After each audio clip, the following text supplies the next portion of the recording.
Okay, is fat good for you? Hey guys, this is Dr. Shawn Baker here. Now, a lot of people have heard over the years to avoid fat, particularly saturated fat. Fat is bad for you. It clogs our arteries. It makes us fat, so on and so forth. You're gonna have a bad time. But is that actually the case? Is that actually true? So in this video, we're going to look at some of the claims around fat and then talk about, what kind of guidance we might have to select fats that are going to be helpful to you. Okay, so let's get started, guys. So fat clogs your arteries. This is the first claim that is, actually trying to find a nice word for lie there, but let's call it a prevarication. Okay, so you guys look that up if you don't know that word. But anyway, so it is basically a lie. And what is going on, with cardiovascular disease? There is a damage that's occurring to the vessels themselves. It could be caused by inflammation. There are other things that cause that: chronically high insulin, chronically high glucose, poor thyroid function, gut health, liver issues, infections of various types, fungal, viral, parasitic infections. All those things can damage the vessel walls, which then lead to the inflammatory process and then the subsequent development of atherosclerotic disease in some cases. But healthy animal fats do not cause that inflammation, particularly eaten in context of adequate nutrition, as long as you're not over-consuming things. But let's say one of those stressors does occur. Something happens to damage your arterial walls. What happens next? Well, there's an attempt to repair that process. And so as part of the reparative process, there's lots of different things that go on. But one of those things is cholesterol. So cholesterol is essential for cell membrane maintenance and repair. And so we need some of that to do that. And where do you get cholesterol? Well, your liver makes most of it, but you can get it from the diet. In fact, the only place you can get it from the diet is animal products. So meat, milk, eggs, fish, things of that nature are going to provide you exogenous cholesterol, which potentially can be a good thing, and plant food has basically zero cholesterol. Another claim is you don't need fat. Now that is a complete utter fabrication. If you go too low on your fat, say less than 20% of your calories come from fat, you get very, very sick. So we know there's a minimal amount there of such things as essential fatty acids, which we basically cannot live without. I said take only what you need to survive. And I can't live without it! So every single cell in our body requires fats, and include things like cholesterol, in order to function. People that tell you that you don't need fat are basically ignoring basic human physiology. Along with this cholesterol, there are, as I mentioned before, fats will provide essential vitamins that we need. So fat-soluble vitamins like vitamin A, vitamin D, vitamin E, and vitamin K all utilize fat as their transport mechanism and as their absorption mechanism. So the fat helps us to absorb those crucial and essential vitamins. These things, again, can be found in fatty cuts of meat like beef, bison, pork, poultry, and are essential for maintaining bone, skin, liver, and brain, and even heart health. So if you eat an aggressively low-fat diet, less than say 40 to 60 grams of fat per day, you're going to experience perhaps a slowed metabolism, decreased libido, chronic fatigue, negative hormone imbalances, which can lead to, again, chronic diseases. So let's be straight here. If you want to live in a half-functioning, slowly catabolizing, wimpy body whose cells are going haywire, don't eat any fat, guys.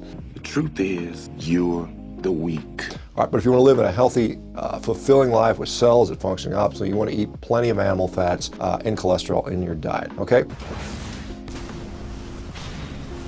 Fat is bad for your hormones. Some people will say that. This, again, is also complete nonsense. Remember, basics of physiology, dietary cholesterol, for instance, which, again, we get from animal tissues, including animal fats, are essential for building many of our important hormones. Vitamin D, progesterone, estrogen, testosterone are all built on this cholesterol backbone, so it's very important for those hormones to be able to function well. They support sexual function and sexual health. Dietary fat can also improve actually your insulin production. So when you eat more fat and very few carbohydrates, the body switches from using primarily glucose as its main fuel to a more fat-based metabolism. It's never 100% one way or the other. There's always a little bit of balance going on there, but we sometimes call that ketosis, when ketones are present in the bloodstream or perhaps wasted in the urine or in the breath. And this can also be, it's been shown to help significantly with diabetes, where it can put diabetics into remission in many cases. Normalizing hormones, improving insulin function and sensitivity, that sounds,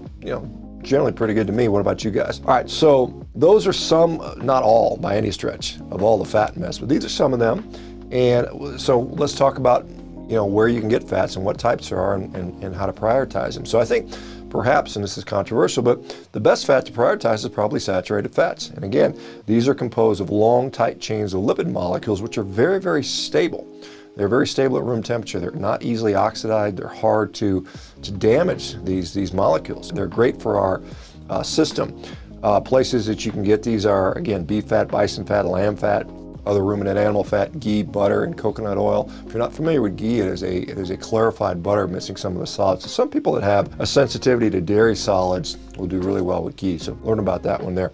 All right, the next type of fat out there is a monounsaturated fat, and that is often considered to be a very heart healthy type of fat, and it has numerous potential health promoting qualities, including improving insulin sensitivity and lowering inflammation. And so when eaten from sources of whole animal foods, monounsaturated fat comes with other beneficial components as well. So for example, if you're eating monounsaturated that comes in fatty pork, you're going to get some thiamine. Chicken comes with leucine, which is an essential amino acid. Fatty goose and duck come with vitamin E, which can help to protect the body from things like free radicals. You know, so monounsaturated fats are great for us. And other sources of monounsaturated fat include egg yolks and duck fat, pork fat or lard, chicken fat, avocado oil, and olive oil. And then also beef itself, you know, particularly marbled fat. The very highly intramuscularly marbled fat is fairly rich in monounsaturated fats. Okay, so let's talk about polyunsaturated fats. And no, not all polyunsaturated fats are a problem. In fact, some of them are very essential.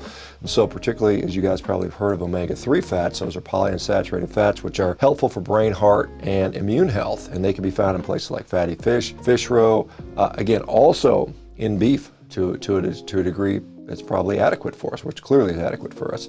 Okay, the worst possible fats you can eat are the so-called synthetic trans fats. Now I should distinguish synthetic trans fats from things like conjugated linoleic acid, which is technically a trans fat, but it does appear in animal products. That actually has been shown to be quite healthy, and in fact, even has heart protective benefits. So that one is okay. But the artificial fats that have been manufactured have now been, at least back in 2015, the FDA has declared those no longer to have the GRAS designation, or the generally recognized as safe. They're no longer considered even safe. In a lot of places they've been banned. Some places you could find those things would be vegetable shortenings, margarine, non-dairy creamers, some commercial baked goods. You know, you want to look for things that say partially hydrogenated on there. And so if you see things that say partially hydrogenated, it's probably best to avoid those. And most of the places you see that's going to be in junk food anyway. So let's talk about processed seed oils. You know, again, we do need some polyunsaturated fats, but there's better sources than others. Whole food is a better source for that. And we can argue about, you know, should we eat these seed oils or not. One thing is absolutely clear: we don't have to eat them. In fact, they're new to the diet. They've only been around since about the late 1800s. So clearly, before that, humans did just fine without them. And there are many, many potential concerns around them. And one of the biggest concerns might be is where they're found. And usually they're found in a lot of processed food. And so if you eliminate these seed oils, in most cases, you're giving up a whole bunch of processed food, and so that can be a great way to just get that out of our system. You know, places that you'll find these oils often have different names. So some of you may have heard of things like safflower oil, sunflower oil,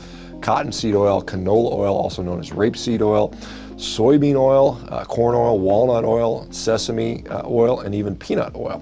All right, so those are some of the myths and some of the realities that are there. I hope this has been helpful for you guys. If you like the video, please like, subscribe, hit the notification bell, and we'll see you real soon. You guys take care. Bye-bye.